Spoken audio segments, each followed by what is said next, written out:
Hi నమస్తే welcome to the Story Bazaar. నేను మీ దివ్య. ఈరోజు కథ ఆ అడవిలో పార్ట్ 6. రచయిత శివ. మరి ఆలస్యం చేయకుండా కథలోకి వెళ్ళిపోదామా? కానీ అంత చీకట్లో కూడా ఆ పాప కళ్ళు మెరుస్తూ మరింత భయం కొల్పేలా తెల్లగా ఉండడంతో ఆ రాత్రి ఆమె కళ్ళలోకి సూటిగా చూడడానికి మాకు చాలా భయం వేసింది అంటే నమ్మండి. కానీ అంత రాత్రిపూట ఆ చిన్నపిల్లని అలా వదిలేయలేక మేము ఆమెని మా అక్కను చేర్చుకున్నాం. అదే ఆ రోజు మేము చేస్తున్న పెద్ద తప్పు అని గ్రహించలేకపోయాం. ఆమె కొన్ని రోజులకు మాతో బాగా కలిసిపోయింది. అందరితో బాగా మాట్లాడేది. మా గూడెం పిల్లలతో కూడా చాలా బాగా ఆడుకునేది. కానీ ఎంత అడిగినా వాళ్ళ తల్లిదండ్రుల గురించి కానీ తను ఎక్కడి నుండి వచ్చిందో అని కానీ అస్సలు చెప్పేది కాదు. అడిగి మాకు కూడా విసుగు వచ్చి ఒకవేళ ఆ పిల్ల అనాథేమో అనుకొని మేమందరం ఆ పాపని మాతో పాటే ఉంచుకుందాం అనుకున్నాం. కానీ ఆ పాపకి శబ్దం అంటే చాలా భయం. ఎవరైనా పెద్దగా అరిచినా పెద్దగా సౌండ్లు చేసినా ఎందుకో కానీ చాలా భయపడేది. చిన్నపిల్ల కదా అందుకే భయపడుతుంది అని అందరం భావించాం. మా గూడెం పిల్లలు కూడా ఆమెతో త్వరగానే కలిసిపోయారు. వాళ్లతో ఎక్కువగా బంతి ఆటలు ఆడుతూ ఉండేది ఆమె. పాపతో మేమందరం ఎంతలా కలిసిపోయామంటే ఒక్కరోజు కూడా ఆమెతో మాట్లాడకుండా కానీ చూడకుండా కానీ ఉండలేకపోయేవాళ్ళం. ఆ సొంత బిడ్డలా భావించేవాళ్ళం. అప్పుడప్పుడు మాతో మాట్లాడుతూ కూడా తాతయ్య మీ అందరి తలలు బంతిలా గుండ్రంగా బాగున్నాయి, అవి నాకు కావాలి, ఇచ్చేస్తారా, ఆడుకుంటా అంటూ ఉండేది. చిన్నపిల్ల కదా ఏదో తమాషాకి అలా ఉంటుంది అనుకుని నవ్వుకునేవాళ్ళం మేమంతా. కానీ అప్పుడు మాకు తెలియదు నిజంగానే ఆ పిల్ల మా అందరి తలలు తీస్తుందని. అయితే ఆ పాప రాత్రి అవ్వగానే ఎందుకో చాలా వింతగా ప్రవర్తించేది. వింతగా అరవడం, ఆకాశం వైపు చూస్తూ వింతగా ఏడవడం లాంటివి చేస్తూ ఉండేది. అసలు అది ఎందుకు అలా ప్రవర్తిస్తుందో మాకు అస్సలు అర్థమయ్యేది కాదు. నెల రోజుల తర్వాత ఆ మధ్య మా గ్రామంలోని పిల్లలు ఒక్కొక్కళ్ళు కనిపించకుండా పోయారు. వాళ్ళ కోసం మేము చాలా చోట్ల వెతికాం. కానీ వాళ్ళ ఆచూకీ ఎక్కడా కూడా మాకు కనిపించలేదు. అది అలా ఉంటే ఎప్పుడో ఒకసారి మా గ్రామానికి వచ్చే మా గురువుగారు ఒకరోజు అనుకోకుండా చాలా త్వరగానే మా గూడానికి వచ్చారు. ఆయన ఒక గొప్ప మూలికా వైద్యుడు. నిత్యం గొప్ప గొప్ప మూలికలతో రకరకాల మందులు తయారు చేస్తుంటారు. ఎంతటి రోగాన్నైనా చెయ్యి పట్టుకోకుండా తన కంటితో పసిగట్టి చెప్పగలిగే విద్య ఆయనకే సొంతం. ఈ చుట్టుపక్కల గ్రామాల్లో కూడా ఆయనే మూలికా వైద్యం చేస్తూ ఉంటాడు. ఆయన దగ్గర వైద్యం కోసం ఈ చుట్టుపక్కల గ్రామాల్లో ఉండే ప్రజలు మొత్తం ఆయన దగ్గరకు చాలామంది వచ్చేవారు. ఆయన కూడా తన దగ్గరకు వచ్చిన వాళ్ళందరినీ చాలా మర్యాదతో ఆప్యాయంగా పలకరించి వైద్యం చేసి పంపేవాడు. ఆ రోజు రాత్రి కూడా ఆయన బస చేయడానికి మా గూడెంలోనే అన్ని ఏర్పాట్లు చేశాం. ఆ రోజు రాత్రి మా గూడెంలో ఉన్న ఆయన మా అందరితో చాలా సంతోషంగా మాట్లాడారు. అలా మాట్లాడుతూ ఉండగా ఇంతలో మా గూడెంలో ఉండే ఒక అతను, అయ్యా ఈ మధ్య మా గూడెంలో పిల్లలందరూ కనిపించకుండా పోతున్నారు. పైగా ఎవరో ఒక పాప 4 రోజుల క్రితం ఒక రాత్రిపూట ఏడ్చుకుంటూ ఈ అడవిలో నుండి వచ్చింది. అసలు ఎందుకు వచ్చిందో, తన తల్లిదండ్రులు ఎవరో, ఎక్కడి నుంచి వచ్చిందో తెలుసుకుందామని మేము చాలా ప్రయత్నించాం. కానీ ఆమె చెప్పట్లేదు. పైగా ఆమె కళ్ళు చాలా తెల్లగా ఉన్నాయి అని చెప్పాడు అతను. అది విని అప్పటిదాకా నవ్వుతూ ఉన్న మా గురువుగారు ఒక్కసారిగా నవ్వడం ఆపేసి భయంగా, ఏమన్నావు, ఆమె కళ్ళు తెల్లగా ఉన్నాయా, పైగా పాప ఏడుస్తూ ఆ అడవిలో నుండి ఇక్కడికి వచ్చిందా, ఏది, ఎక్కడ ఉంది, ఆ పిల్లని పెంచండి నాకు అని అడిగాడు. గుడిసెలో ఆయన చూసి భయపడుతూ దాక్కుని ఉన్న ఆ పాప బయటకు తీసుకుని వస్తుంటే ఆ పాప ఆయన దగ్గరకు రాను అంటూ గట్టిగా ఏడవడం మొదలుపెట్టింది. కానీ మేము ఎలాగోలో ఆమెను మా గురువుగారి దగ్గరకు తీసుకుని వచ్చాము. ఆ పాప కళ్ళని దీర్ఘంగా చూసిన ఆయనకి గొంతులో నుండి మాట రాలేదు. ఏంటి ఏంటి ఇది, ఈ పాప చనిపోయి చాలా రోజులైంది కదా, కానీ ఇప్పుడు మన ముందు ఇది ఎలా ఉంది అన్నాడు భయపడుతూ. చనిపోవడం ఏంటి అయ్యా, మన ముందే ఉందిగా, రోజు మాతో చాలా బాగా మాట్లాడుతూ ఉంది, మాలో ఒక మనిషిగా కలిసిపోయింది అన్నాం మేము. లేదు, ఇది నిజం కాదు, కావాలంటే మీరే సరిగ్గా చూడండి. ఈ పాప ముఖంలో జీవం లేదు, ఒంట్లో నెత్తురు లేదు, గుండె కొట్టుకోవడం లేదు. ఇది ఒక మాంసపు ముద్ద. దీన్ని ఎన్నో రోజుల క్రితం వీళ్ళ అమ్మా నాన్న వైద్యం కోసమని నా దగ్గరకు తీసుకుని వచ్చారు. ఎన్ని మందులు వాడినా, ఎంత వైద్యం చేసినా ఈ పాపకి ఉన్న జబ్బు తగ్గలేదు. ముఖ్యంగా ఈ పాప ఒంట్లో అవయవాలేమీ పనిచేసేవి కావు. కానీ ఇది బ్రతికే ఉండేది. ఎలానో అర్థం కాలేదు అప్పుడు. ఆ పాప తల్లిదండ్రులు సమస్య చెప్పాక దీని గురించి ఎక్కడో విన్నట్టుందే అనిపించింది. సరే, మీకు మళ్ళీ కబురు పెడతాను, మీరు ఆ రోజు రండి అని చెప్పి ఈమె తల్లిదండ్రులను ఆ రోజు పంపించాను. వెంటనే నా గదికి వెళ్ళి మా పూర్వీకులు మాకు ఇచ్చిన కొన్ని గ్రంథాలను బయటికి తీశాను. అందులో ఉన్న దాన్ని చదివి నాకు వెన్నులో కోసాలు కదిలిపోయాయి. ముఖం అంతా భయం ఆవహించింది. ఇంతకీ ఏముంది అయ్యా ఆ గ్రంథంలో అని మేమందరం భయపడుతూ అడిగాము.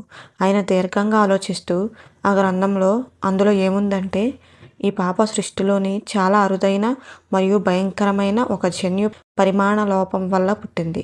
ఈ తెగకు చెందిన వారు పూర్వకాలంలో ఉండేవారు అని విన్నాను. కానీ ఈ పిల్లని చూశాక నా అనుమానమే నిజమే అని అర్థమైంది. ఈ జాతి వారిలో ఎలాంటి లక్షణాలు ఉంటాయంటే, పగలు మనిషిగా మరియు రాత్రి అవ్వగానే రక్తాన్ని పీల్చేసే వ్యాంపైర్గా మారుతుంది అని విన్నాను. ఈ పిల్ల రక్తపు రుచికి బాగా అలవాటు పడింది. వినడానికి ఇది విచిత్రంగా ఉన్నా ఇదే నిజం. వ్యాంపైర్ అంటే మనుషుల రక్తాన్ని తాగే విచిత్రమైన మనుషులని అలా పిలిచేవారు. వీళ్ళు చాలా ప్రమాదకరం. ఆ కాలంలో ఈ జాతి వారు రాత్రి సమయాలలో ఒంటరిగా పొలాలకు వెళ్ళే సామాన్య మనుషులను, రాత్రిపూట ఆరుబయట నిద్రపోతూ ఉండే ప్రజలను అతి కిరాతకంగా చంపేసి వాళ్ళ ఒంట్లో చుక్క రక్తం లేకుండా మొత్తాన్ని పీల్చేసేవారు అని విన్నాను.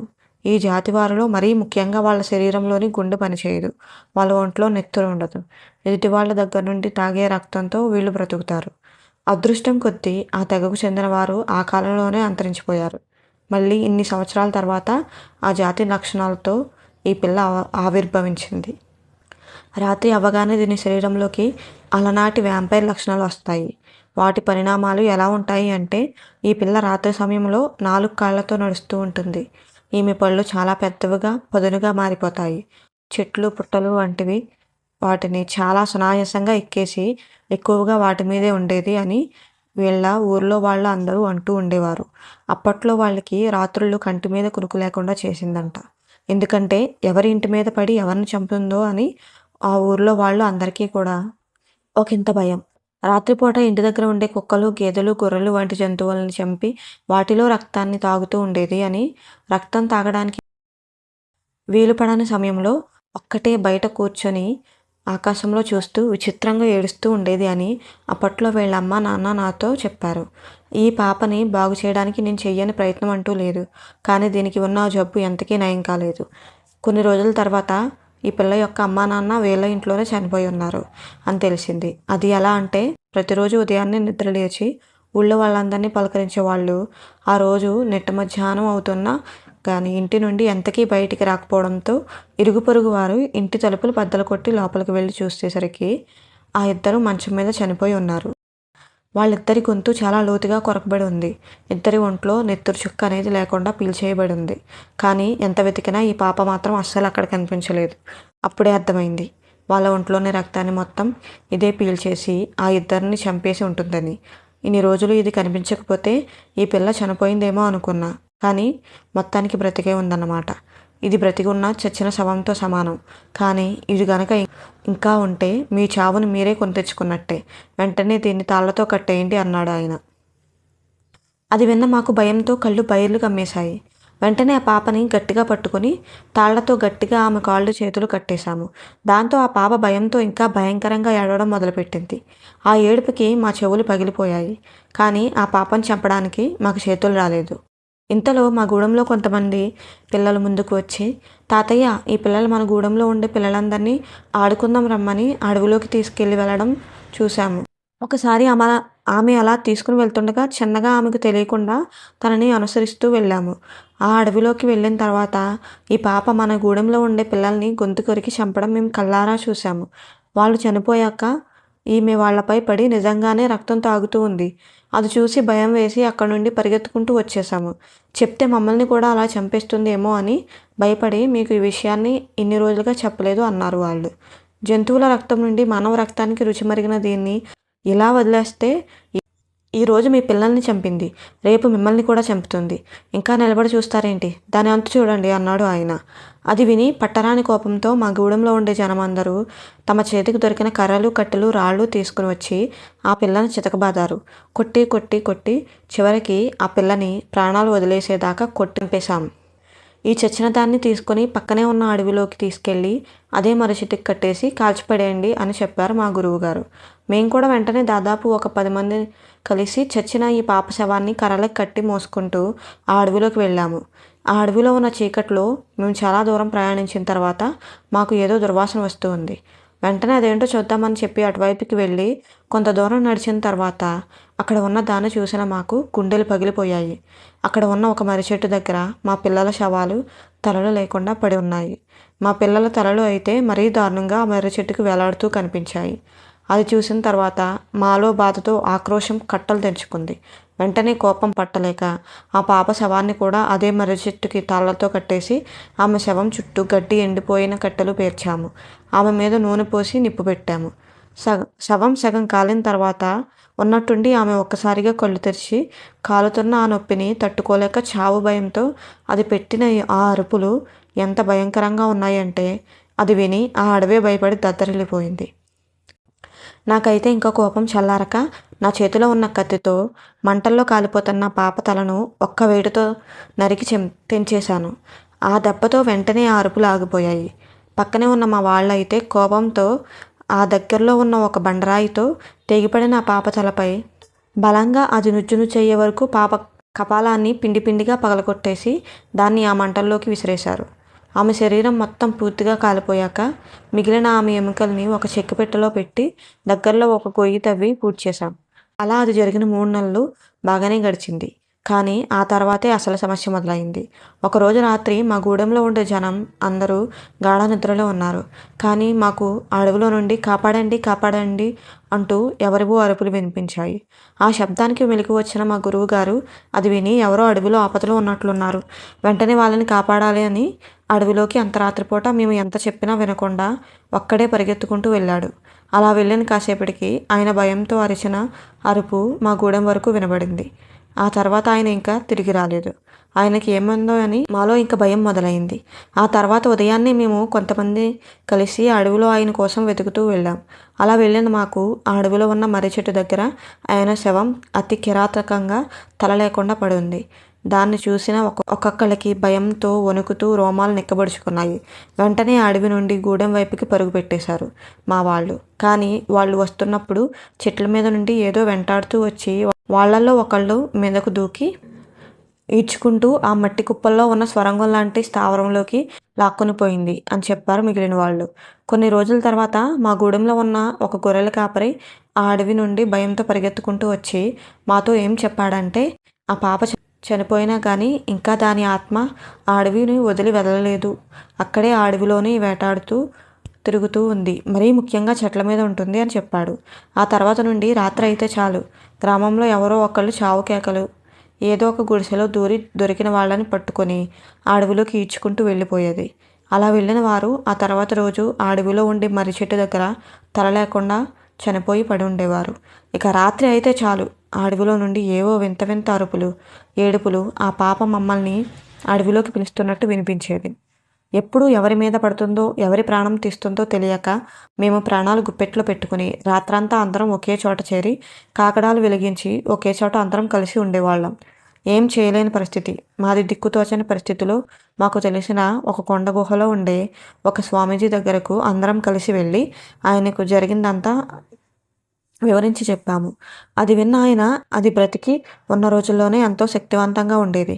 కానీ ఇప్పుడు చనిపోయిన తర్వాత దాని శక్తి 1000 రెట్లు పెరిగింది. దాన్ని ఆపడం ఎవరికీ సాధ్యం కాదు. మీరు గనక అడవిలోకి వెళ్తే మీ చావును ఆహ్వానించినట్టే. దాని శక్తి ముందు ఎవరూ నిలబడలేరు.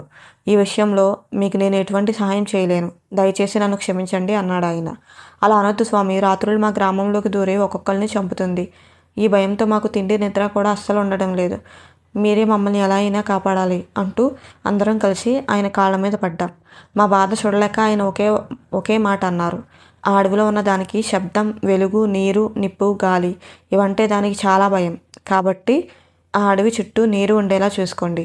రాత్రులు మీ గ్రామం చుట్టూ నిప్పు వెలుగుతూ ఉండాలి. రాత్రంతా శబ్దం చేస్తూనే ఉండాలి. మరొక ముఖ్య విషయం, ఒంటరిగా మాత్రం అస్సలు తిరగొద్దు. ఎక్కడికి వెళ్ళినా గుంపులుగా వెళ్ళండి. నేను కొన్ని పవిత్రమైన రాళ్ళు ఇస్తాను. ఇవి కాశీ నుండి తెప్పించినవి.